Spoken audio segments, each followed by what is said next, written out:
Alors, bonjour à tous, j'espère que tout le monde va bien.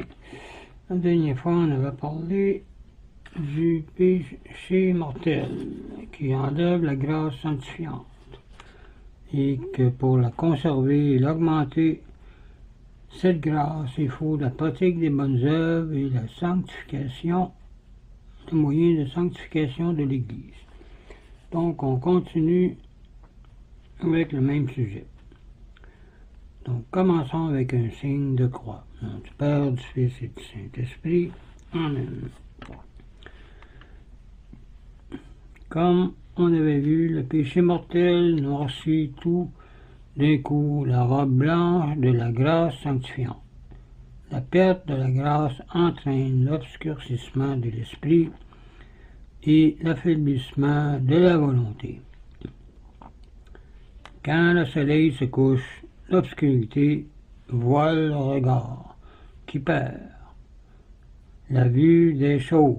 De même, l'âme, après la disparition de la lumière de la grâce divine du Saint-Esprit, est remplie de ténèbres et perd la claire vue de la vérité, disait Louis de Grenade.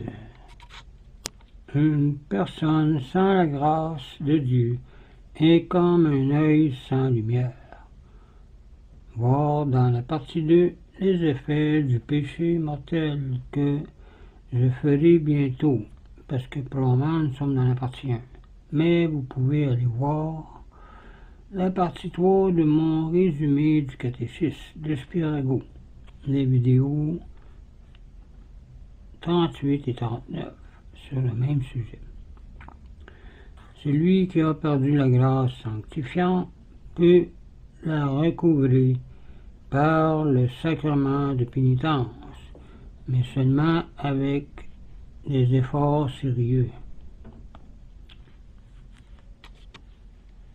Le mauvais esprit rentre dans une telle âme et y amène avec lui cet autre esprit, plus mauvais que lui, disait Jésus.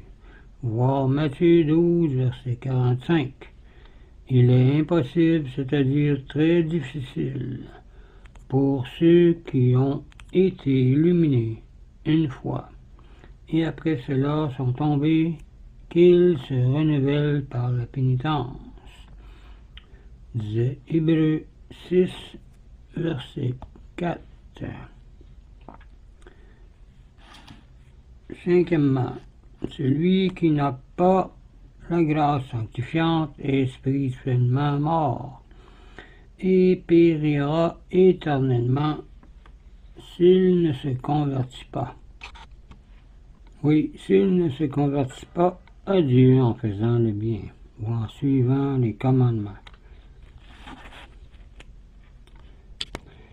De même que le corps sans âme est mort, ainsi l'âme sans la grâce du Saint-Esprit est morte.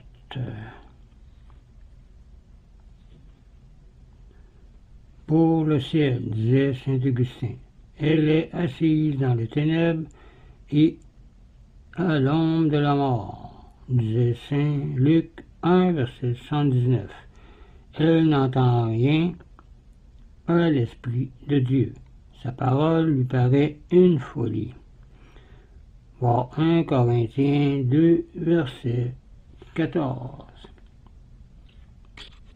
Celui qui n'a pas la robe nuptiale, c'est-à-dire la grâce sanctifiante, n'est pas admis au banquet nuptial dans le royaume, mais est jeté dans les ténèbres extérieures, disait saint Matthieu, verset 22, chapitre 22, verset 12.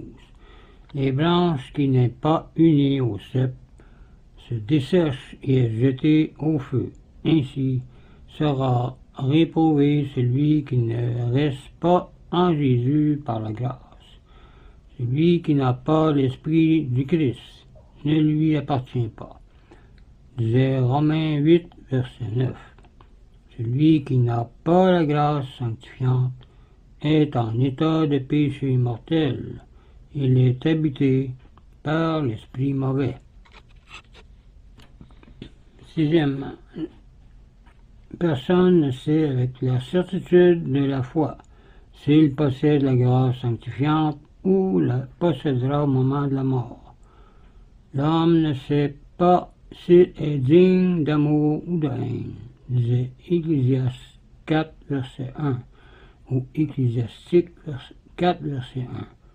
Même si saint Paul dit de lui, « Je n'ai conscience d'aucune faute, mais ne suis pas justifié pour cela pour autant. » Voir 1 Corinthiens 4, verset 4. Salomon, ce roi d'une sagesse si divine, est encore devenu idolâtre avant sa mort. Nous avons beau avoir le flambeau de la grâce et de la charité, mais nous sommes très éloignés de notre demeure.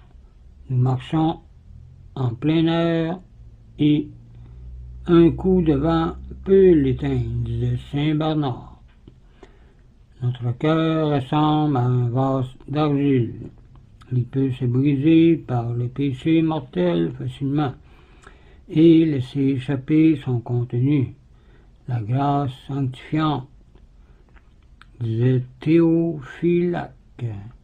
Nous portons le trésor de la grâce dans des vases de terre qui sont très fragiles. C'est nous. 2 Corinthiens 4, verset 7. Aussi, saint Paul nous exhorte-t-il à opérer notre salut avec crainte et tremblement. Voir Philippiens 2, verset 12. Nous pouvons avoir la confiance d'être en état de grâce, mais sans révélation spéciale, nous n'en avons pas la certitude de foi, disait le Concile de Trente, chapitre 6, verset 6. On peut sans doute conclure des bonnes œuvres en état de grâce, car on peut sans doute conclure des bonnes œuvres à l'état de grâce, car un mauvais arbre ne peut pas porter de bons fruits, disait saint Matthieu 7, verset 18. On est rendu déjà au point 3 et on va parler des 7 dons du Saint-Esprit et la grâce et les grâces extraordinaires. Mais ce sera dans une autre vidéo, la prochaine.